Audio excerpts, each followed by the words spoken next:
오늘은 우리가 사도행전 2장 1절에서 13절까지의 말씀 우리가 함께 공부하겠습니다. 오늘은 복습은 없어요. 바로 저희가 시작할 텐데 지난주에 우리가 12사도를 채우기 위해서 헌신의 사람 마띠아를 채웠습니다.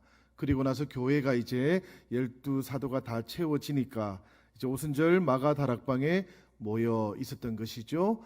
주님께서 약속하신 것, 하늘로부터 오는 능력을 힘입는 것, 그것을 이제 하나님께서 허락해 주시는 날이 되었던 겁니다.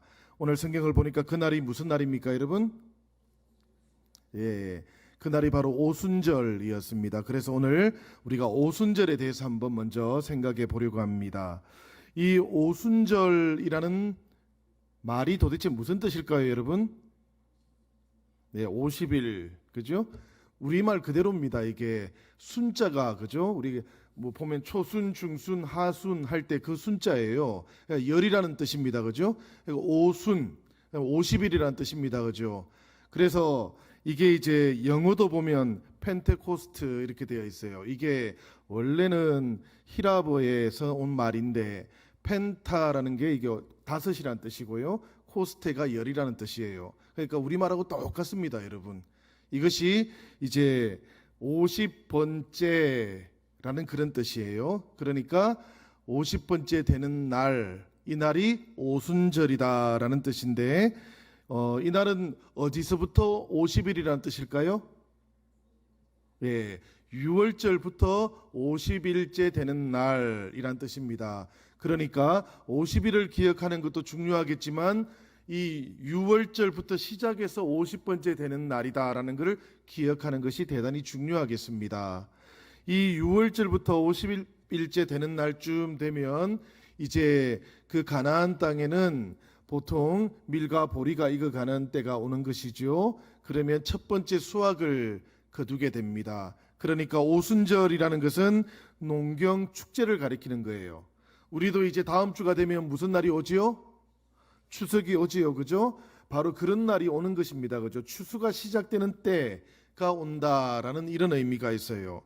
특별히 이 이스라엘 백성들은 유목민이었고 땅이 없던 사람들이었는데 하나님께서 약속의 땅을 허락해 주셔가지고 그 땅에 들어가서 첫 번째 추수를 하고 나서 하나님께 감사의 예물을 드리는 날, 이 날이 바로 이제 오순절이라는 겁니다.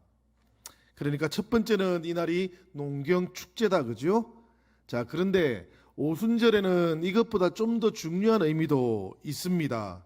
말하자면 농경 축제 이상의 의미도 들어있다라는 이야기인데요. 그게 왜 그런가 하면 바로 우리가 아까 생각해 보았던 6월절 때문에 그렇습니다. 6월절부터 50일째 되는 날, 이스라엘에게는 도대체 무슨 일이 있었을까요, 여러분? 이집트에서 탈출을 해서 홍해를 건너온 그 첫날이 6월절 밤이었지 않습니까? 그 6월절 밤부터 시작해서 50일이 지났을 때 이스라엘 백성들은 어디에 도착했을까요? 시내산에 도착을 했습니다, 여러분. 시내산에 도착을 해가지고 이제 모세가 시내산에 올라갔지요. 그리고는 거기에서 무엇을 받아서 내려왔습니까? 율법을 받아서 내려온 날이에요. 그러니까 오순절이라는 것은 이스라엘 백성들에게는 바로 이런 의미가 있는 겁니다. 하나님께서 우리를 저 애굽 땅에서 구원하여 내셨고 하나님께서 그날 우리가 어린 양의 피를 문설주에 발라주니까 애굽의 모든 장자를 다 하나님께서 심판하신 그날에도 우리를 건너가셨고 유월하셨고 그리고는 마침내 홍해를 건너고 시내산에 도착을 해서 이제 약속의 땅에 들어가서 하나님께서 우리에게 이렇게 살아라 하셨던 그 약속의 말씀을 주신 날, 그날이 바로 오순절이었다라는 그런 이야기예요. 그러니까 이날은 출애굽의 중요한 기억이 담겨져 있을 뿐만 아니라 이제 약속의 땅에 들어가서 하나님의 백성들이 이렇게 살아야 한다라고 했던 하나님의 계명을 받은 날이 바로 오순절이라는 이야기입니다. 이 두 가지 의미, 하나는 하나님으로부터 첫 번째 소산을 얻어서 감사하는 그 의미와, 또 이집트에서 우리를 구원하시고 이제 약속의 땅에 데리고 가실 때에 그 땅에서 살 수 있는 삶의 표준을 허락해 주신 날, 계명을 주신 그 두 가지를 누가가 다 기억하고 있는 겁니다, 여러분. 그래서 누가는 이 오순절 성령 강림 사건을 이렇게 우리에게 알려주고 있는 거예요. 하나는 성령으로 충만해서 제자들이 복음을 증언하니까 그 첫날부터 회개하는 사람들을 얻게 되었다. 위대한 추수가 시작되었다 라는 의미를 이 복음서에 담고 있고요. 또 하나는 저 이스라엘 백성들이 시내산에 도착해서 모세가 산에 올라가서 율법을 가지고 내려왔던 것처럼 부활하신 예수님께서 하늘로 올라가셨고 이제는 돌판에 새겨진 율법이 아니라 사람들의 마음을 변화시키는 성령의 법이 우리에게 임했다. 오순절 마가 다락방의 사건은 바로 이런 의미가 있다라고 누가가 우리에게 알려주고 있는 겁니다. 그러니까 제자들을 통해서, 이 제자들이 성령의 충만함을 통해서 복음을 증언하니까 그날 믿는 사람들이 막 생겨났던 것이죠. 첫 번째 열매입니다. 위대한 추수의 날이 이제 시작되었다. 그리스도 예수께서 말씀하셨던 그 위대한 추수가 지금 여기에서부터 시작되고 있다라는 이런 의미가 있고요. 또 한편으로는 부활하신 주님께서 성천하셔가지고 이제 우리에게 성령을 보내어 주셨는데, 이 성령의 법은 바로 우리 사도 바울이 로마서 8장에서 말했던 죄와 사망의 법에서 생명의 성령의 법으로 우리가 바뀌는 그 새 역사가 이제 시작되었다라는 것을 누가가 우리에게 이야기해 주고 있다라는 그런 의미입니다. 그날이 무슨 날인가 하면 바로 성령이 강림한 오순절이라는 이야기입니다. 그러니까 이 오순절 날은, 성령이 임한 오순절 날은 이제까지 있어왔던 수많은 오순절하고는 다른 날이 되었다는 이야기입니다. 이 날은 비로소 예수 그리스도께서 우리에게 약속하셨던 위대한 구원의 날, 위대한 하나님 나라의 그 첫날이 시작되었다라는 그런 의미가 있겠습니다. 바로 그날 성령께서는 이 제자들에게 임했는데, 그 임하는 장면을 보면 바람과 불과 그리고 방언을 통한 성령 체험이 있었다라고 우리에게 알려줍니다. 여러분들, 바람과 불이 어디로부터 임했습니까? 성경을 보니까 이 바람과 불은 어디에서부터 내려온 것입니까? 이게 중요해요, 여러분들. 하늘로부터 라는 게 중요합니다. 하늘로부터니까 어디서 왔다는 이야기입니까? 저기서부터요? 제가 누누이 말씀드렸죠. 저건 하늘이 아니에요. 저건 그냥 창공을 말하는 거고 스카이를 말하는 거고, 성경의 하늘은 하나님이 계시는 곳을 하늘이라고 말하는 겁니다. 그래서 스카이가 아니고 헤븐이라고 제가 예전에도 한번 말씀을 드렸습니다. 지금 사도행전에서 하늘로부터 바람과 같은 소리가, 혹은 하늘로부터 바람 소리 같은 것이, 둘 다 번역이 가능합니다. 바람 소리 같은 것이 온 집안에 휘몰아치고, 또 다른 한편으로는 불 같은 것이 혀의 모양처럼 내려와서 사람들, 각각의 사람들에게 임하는 이 놀라운 일은 어디에서부터 시작이 되었는가 하면 하늘로부터 시작이 되었다. 공중에서부터 왔다는 의미가 아닙니다, 여러분. 저 비행기 타고 올라가면 있는 저기가 아닙니다. 하나님이 계시는 곳으로부터 성령께서 임하시니까 바람 소리 같은 기운이 있었고, 불 같은 혀의 기운이 온 마가 다락방의 각 사람에게 임하였다. 이렇게 말씀하고 있는 겁니다. 이 성령이 하늘로부터 땅으로 온 이유는 도대체 무엇일까요, 여러분? 땅은 어디입니까, 여러분? 땅은, 목사님 별걸 다 묻네요. 땅은 땅이지요. 근데 여러분들이 생각하는 땅은 흙입니다. 성경이 말하는 땅이라는 것은 이 피조 세계가 살아가고 있는 삶의 영역을 가리키는 거예요. 그러니까 땅이라는 것은 우리의 가정살이, 우리의 사람을 만나서 이루는 모든 일상들, 그게 땅의 일입니다. 그러니까 하늘로부터 성령이 땅에 임했다라는 것은 이유가 있을 것 아닙니까? 그죠? 우리 주님께서 하늘을 버리고 땅으로 오신 것처럼 성령께서 하늘로부터 땅으로 온데도 이유가 있을 겁니다. 그 이유가 무엇입니까? 사람들이 뭐라고 막 하시는데 막 입만 이렇게 하시니까 제가 알아들을 수가 없네요. 이걸 한번 생각해 보면 좋겠어요. 하늘로부터 성령이 땅으로 임한 것은 사람들에게 영성을 주어서 사람들을 이 땅하고는 무관하게 살도록 하기 위해서입니까? 아니지요. 우리는 그렇게 살 수 없어요. 땅하고 무관하게 살 수는 없지 않습니까? 우리가 성령이 하늘로부터 우리에게 그리고 땅에 임한 이유는 뭔가 하면 우리를 땅으로부터 분리시키려고 하는 것이 아니고 이 땅을 하늘로 변화시키기 위해서예요. 이게 대단히 중요합니다, 여러분. 땅을 하늘로 변화시키기 위해서. 신약 성경은 이것을 뭐라고 부르는가 하면 새 창조라고 그렇게 부릅니다. 요한계시록에서는 이것을 새 하늘과 새 땅 이렇게 부르는 것입니다. 그러니까 성령이 하늘로부터 땅으로 온 이유는 땅을 하늘의 능력으로 변화시키기 위해서다라는 것을 기억하셔야 되겠습니다. 그리고 이 변화는 놀랍게도 예수님을 따르는 사람들의 몸과 생각과 마음과 삶으로 구성되어 있는 그 오순절 공동체에서 처음 시작되었어요. 그렇죠, 여러분? 성령이 그 오순절 마가다락방에 모여 있는 그 제자 공동체에 처음 임했던 겁니다. 그죠? 그러니까 바로 거기에서부터 하늘이 땅을 변화시키고 있는 겁니다. 하늘이 땅을 변화시키는데 어떻게 변화시키는가 하면 바로 성령의 능력으로 이 하늘의 능력이 땅을 변화시켜 가고 있는 거예요. 그것이 바로 어딘가 하면 교회라는 겁니다, 여러분.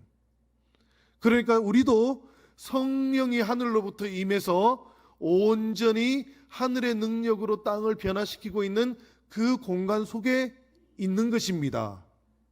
믿으십니까, 여러분? 우리가 바로 그곳에 있는 거예요. 아유, 목사님, 2000년 전에 그 마가다락방에 모여있던 제자들이 거기에 있었던 것이지 오늘 우리는 그런 데 있지 않죠? 그렇습니까, 여러분? 우리도 마가다락방에 있는 거죠. 성령께서 오시기만 하면, 성령께서 이 교회 공동체 안에서 여전히 역사하시기만 한다면 교회는 바로 그렇게 하늘로부터 성령이 임하는 장소이고 하늘의 능력으로 땅을 변화시키는 장소인 줄로 믿습니다. 우리 영신교회가 바로 그런 땅이 되기를 바랍니다. 하늘로 변화되어진 땅이 바로 주님의 교회가 되어야 할 줄로 믿습니다. 이 바람 같은 소리, 바람 소리 같은 것, 이것을 사람들이 체험을 했는데요. 성경이 그 체험을 이렇게 표현하고 있는 겁니다. 그죠? 성령을 체험하고 나서 그 체험의 묘사를 이렇게 해놓고 있는 겁니다. 그것은 마치 바람 같은 소리가 온 집에 휘몰아치는 것 같았습니다. 그것은 마치 불이 임했는데 그 불이 혀처럼 갈라져서 모여있던 우리 각 사람에게 임하는 것처럼 그렇게 느껴졌습니다. 그렇게 우리의 마음이 뜨거워졌습니다. 이것은 마치 부활하신 주님을 만났던 엠마오로 가던 두 제자들이 주님을 깨닫고 나니까 그들의 마음이 뜨거워졌던 것과 같은 이치입니다. 그지요? 제자들이 그 마가다락방에 모여 있었는데 하늘로부터 성령이 임하고 그것을 체험하고 나니까 그들 가운데 불이 임하는 것처럼 느껴졌다라는 그런 이야기겠지요. 이 바람과 불은 성령의 길들일 수 없는 힘을 상징한다고 합니다. 바람이 큰 소리를 내면서 세차게 집을 훑고 지나가는 그런 모습이라든지, 불이 혀처럼 갈라져서 각 사람 위에 머무는 체험은 아마도 굉장히 무서운 체험이었을 겁니다. 그러나 무섭지만 동시에 굉장히 경이로운 어떤 그런 경험이기도 했을 겁니다. 그런데 여러분, 이 사도행전을 보면 오순절 사건 이후에 성령은 사람들에게 꼭 이렇게만 나타나는 것은 아니었어요. 때로는 굉장히 부드럽고 온화하게도 체험이 되었습니다.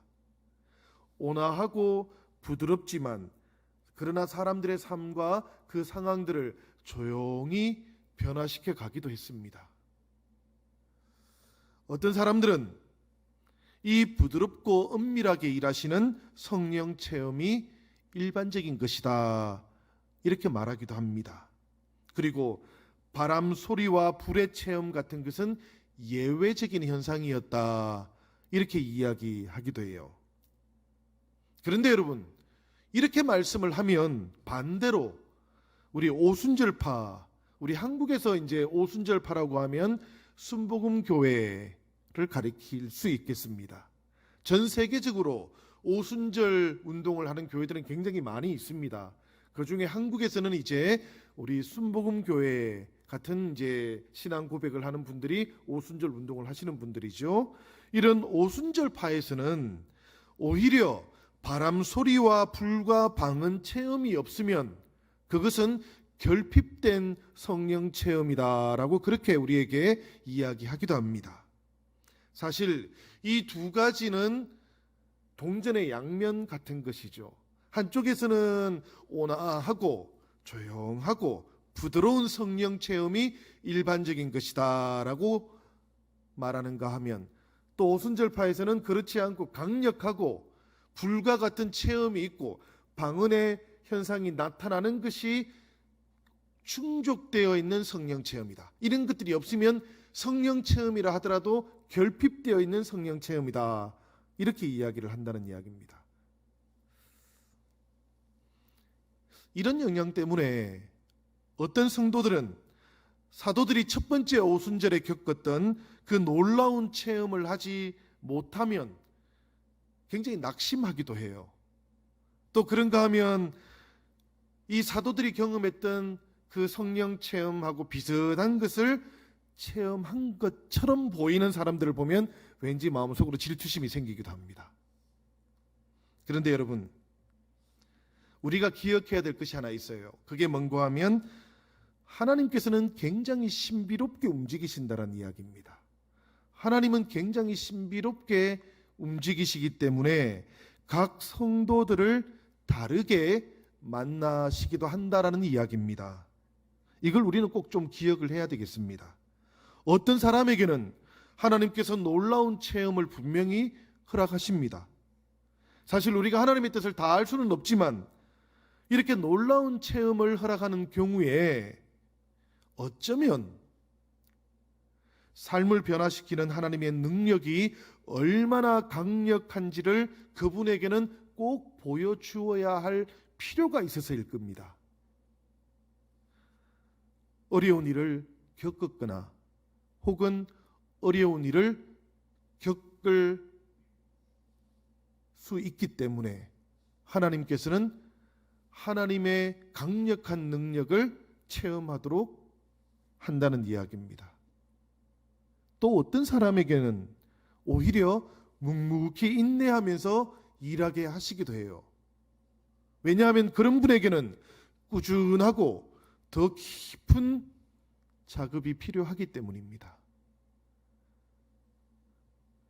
결론적으로 제가 말씀을 좀 드리면 바람 소리와 이 불의 체험이라는 것, 이것이 예외적인 성령 체험인 것도 아니고 부드럽고 은밀하게 일하시면서 삶을 변화시키는 성령의 사역이 성령의 결핍된 체험인 것도 아니다는 이야기입니다. 우리가 기억해야 되는 것은 성령은 우리 각 사람에게 유익하도록 임하시고 체험된다는 이야기입니다. 이것이 우리가 기억해야 되는 대원칙이에요. 누가는 성경을 보면 특별히 방언이라는 현상을 굉장히 주목을 했습니다. 누가가 왜 이 방언에 대해서 주목을 했는지는 제가 조금 이따가 살펴보겠습니다. 그런데 이 방언 현상이라는 것을 우리가 한번 살펴보면 교회사를 통해서 보면 과거에 여러 세기 동안 사실은 이 방언 현상이라는 것은 교회에 알려지지 않았던 현상이었습니다. 그래서 어떤 사람들은 이 방언이라는 것은 초기에 존재했다가 더 이상 필요하지 않게 된 은사라고 그렇게 말하기도 합니다. 그런데 지난 세기에 20세기에 이 방언 현상은 일부 교회에서는 아주 두드러지게 나타났기도 합니다. 사실 저는 이 방언이라는 것에 대해서 이런 생각을 합니다. 우리가 신앙생활을 하고 기도를 하는 동안 방언으로 말한다는 것, 그것은 우리의 의식하고는 좀 다른 경지에서 아주 깊이 묻혀져 있는 감정을 드러내게 해줍니다. 이 방언이라는 것은 때로는 우리가 의식적으로 노력해서는 이루어지지 않는 우리의 깊은 내면의 상처라든지 하나님 앞에서 우리가 온전히 고백하지 못하는 죄라든지 이런 것들을 표면으로 끌어올리는 역할을 하기도 합니다. 이 방언이라는 것은 때로는 찬양을 위해서 하나님께서 주시기도 합니다. 이 방언이라는 것은 때로는 우리 비탄의 감정이라든지 슬픔의 감정을 언어로 표현할 수 없을 때 하나님께서 주시기도 합니다. 그리고 아주 긴급한 소망이 있을 때에 하나님께서 때로는 기도에 이 방언을 허락해 주시기도 합니다. 문제는 이 방언의 기도를 하는 자신도 잘 모른다는 데 있습니다. 그럼에도 불구하고 유익한 것도 있습니다. 뭔가 하면 내가 평소에 나의 언어로 나의 생각으로 하나님께 기도하는 동안에는 하나님 앞에 도저히 내어놓지 못하는 나의 깊은 내면을 끌어올리는 능력이 있다는 이야기입니다. 그래서 방언은 유익한 것입니다. 방언은 아주 분명하게 성령께서 우리에게 주시는 은사임에 분명합니다. 예수님의 말씀을 통해서 우리가 확인해 볼 수 있는 것도 있어요. 뭔가 하면 하나님께서는 사람들에게 성령 주시기를 간절히 원하신다라는 겁니다. 우리가 누가복음 11장 13절을 보면 이런 말씀이 있습니다. 너희가 악할지라도 좋은 것을 자식에게 줄 알거든 하물며 너희 하늘 아버지께서 구하는 자에게 성령을 주시지 않겠느냐.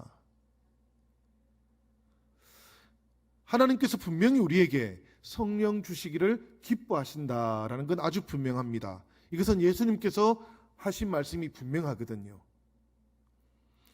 그래서 우리는 이제 이렇게 생각을 해봐야 되겠습니다. 성령께서 언제 오시고 나에게 무엇을 하실지는 우리가 알지를 못합니다. 그것은 우리의 영역이 아니기 때문에 그렇습니다.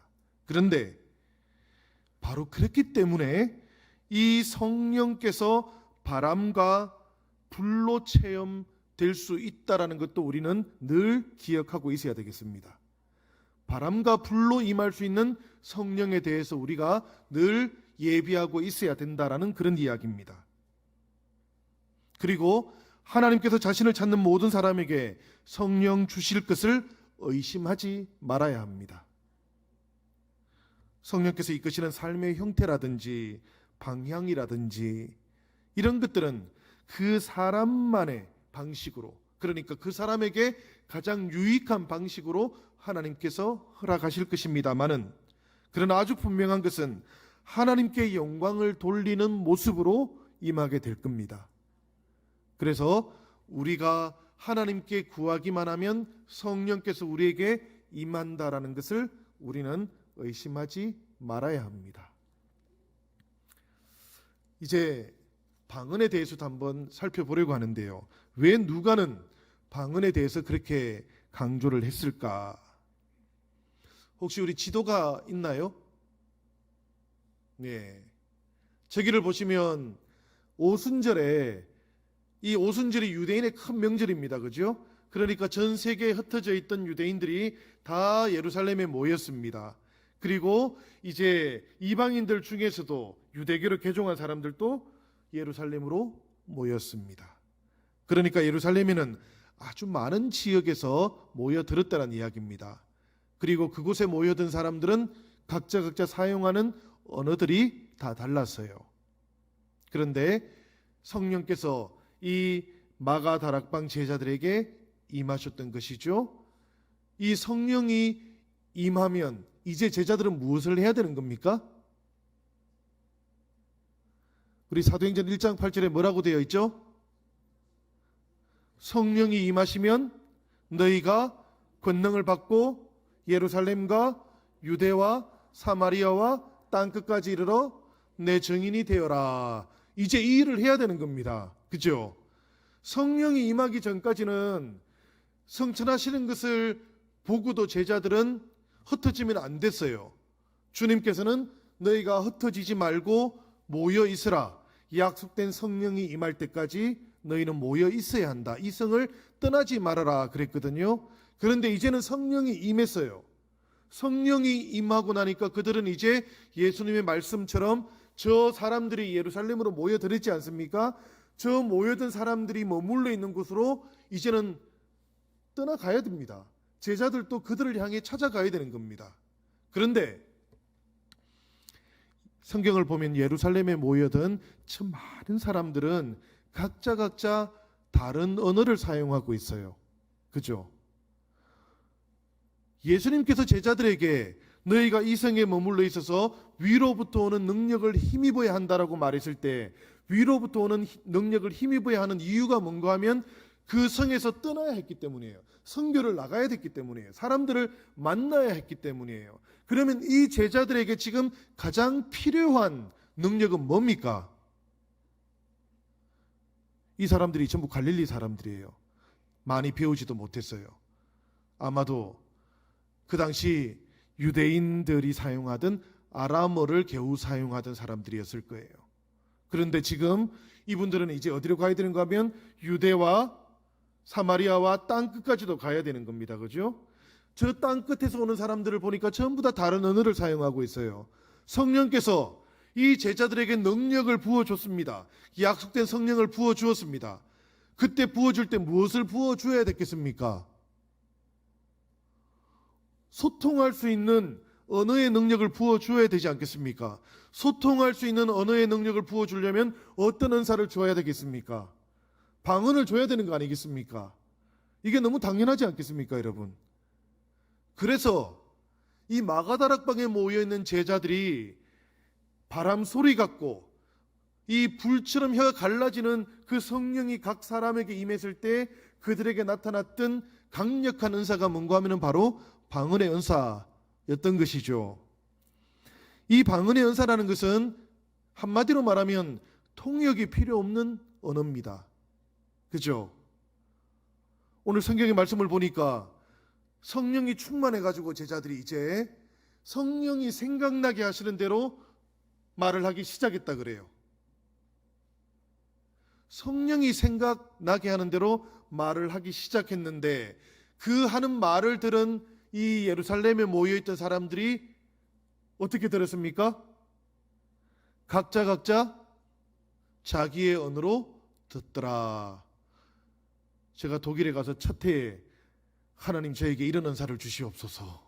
제가 얼마나 기도했는지 모릅니다. 제가 한 번씩 이제 한국에 우리 독일 목사님들이 오거나 혹은 한국 목사님들이 독일에 오거나 하면 제가 통역을 했습니다. 이 통역이라는 과정을 이렇게 생각해 보면 이제 언어가 두 개지 않습니까? 그럼 제 머릿속에서 두 개의 언어가 왔다 갔다 하는 겁니다. 계속. 그런데 그렇게라도 통역을 해서 들어서 소통이 되면 좋지요. 저희가 이렇게 독일에서는 전철 같은 걸 타고 이렇게 다니면 독일 사람들이 가득히 있으면요, 한국 사람들끼리 둘이 딱 만나면 굉장히 편하게 대화를 해요. 어떻게 대화를 하는가 하면 한국말로 막 떠들면서 대화를 합니다. 아무래도 주변 사람들이 아무도 못 알아듣잖아요. 그러다가 저희가 갑자기 독일말을 막 해. 그러면 독일 사람들이 깜짝 놀라서 다 쳐다봐요. 뭐야, 쟤네들 독일말 할 줄 알았던 거야? 그때부터 의심의 눈초리로 막 쳐다봅니다. 한국말로는 그동안 우리 욕했던 거 아니야? 그런데 여러분, 이 통역을 필요로 하지 않는 언어라는 것, 이건 본래 방언을 하는 사람들에게는 굉장히 낯설어요. 지금 여러분들 가운데도 아마 방언을 하는 사람이 있을 겁니다. 그런데 여러분들이 방언을 할 때 여러분들이 하는 방언을 옆에 사람들이 알아듣습니까? 못 알아듣습니까? 대부분 다 못 알아듣지요. 사실 일상적으로 우리가 신앙생활을 하면서 하는 방언은 가만히 보면 언어가 아니거든요. 언어가 아니에요, 여러분들.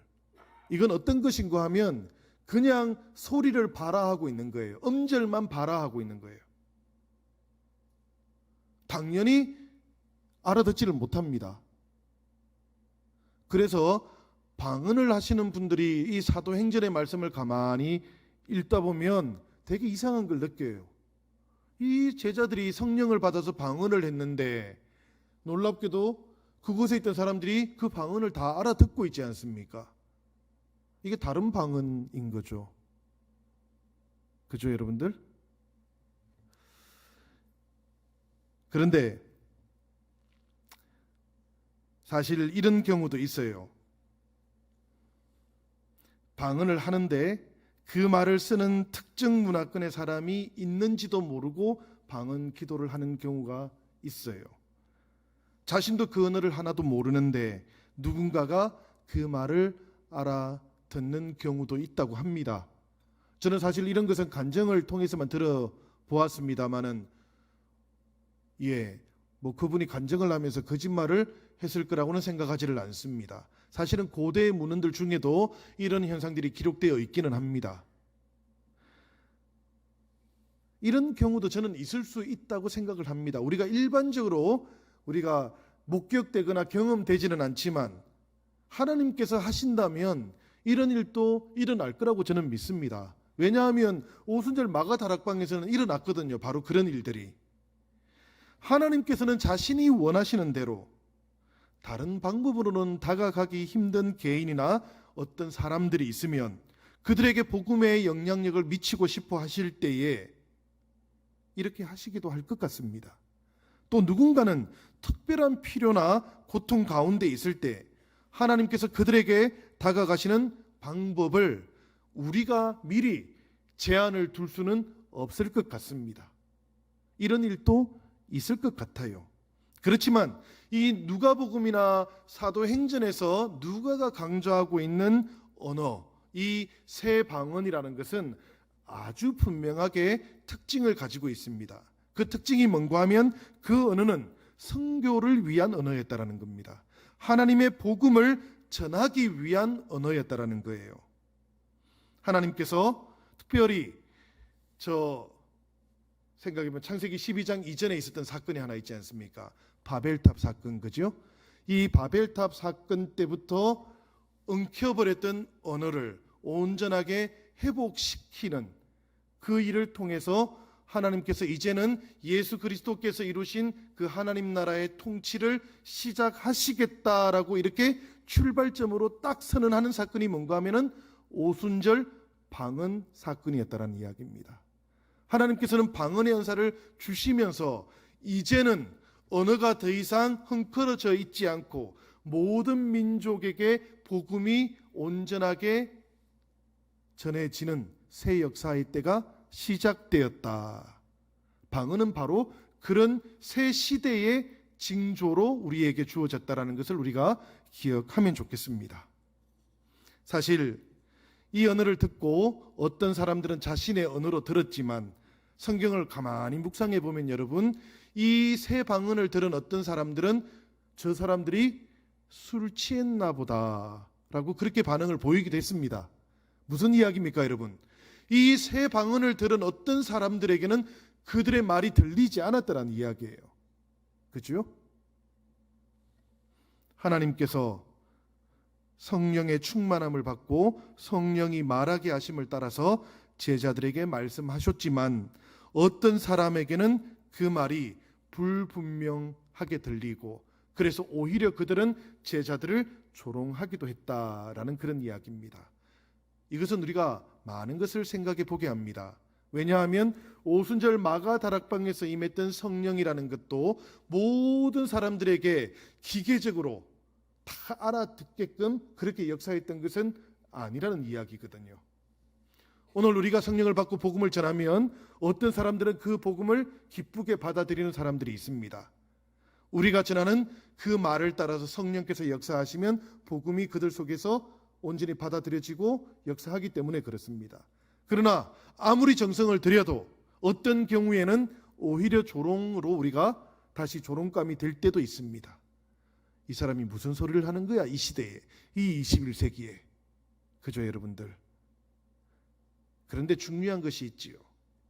그럼에도 불구하고 우리가 이 시대에 정말 이 세상 가운데에서 성령께서 땅을 하늘로 변화시키기 위해서 하늘로부터 우리에게 오셨다면 우리가 이 세상 사람들에게 술 취한 사람 같다라는 조롱을 받을 망정, 우리가 성령의 사람으로서 그렇게 하나님의 복음을 전하면서 우리가 살아보았는지 우리가 한번 돌아볼 일입니다. 특별히 우리에게 역사하고 있는 성령이 온화하고 부드러운 사역을 하시는 분이라서 우리에게서 그런 능력이 드러나지 않고 있는 것인지, 아니면 유감스럽게도 우리 안에 있는 성령의 능력이, 이 능력이 소멸되어서 더 이상 성령의 사람으로 드러나지 않고 있는 것은 아닌지 우리가 이 말씀을 가지고 오늘 이 저녁에 돌아보아야 합니다. 사랑하는 여러분, 다시 한번 오순절 성령 강림 사건을 우리가 묵상하면서 하나님께서 성령을 우리에게 허락하신 이유가 어디에 있는지를 돌아볼 수 있기를 바랍니다. 그리고 내 안에 성령께서 어떤 모습으로 지금 역사하고 있는지도 돌아볼 수 있기를 바랍니다. 특별히 우리 영신교회는 하나님께서 부어주신 그 성령의 능력 안에 있는 교회가 되기를 우리 주 예수님의 이름으로 간절히 하나님 앞에 소원합니다. 우리 같이 찬송하도록 하겠습니다. 찬송가 우리 183장입니다.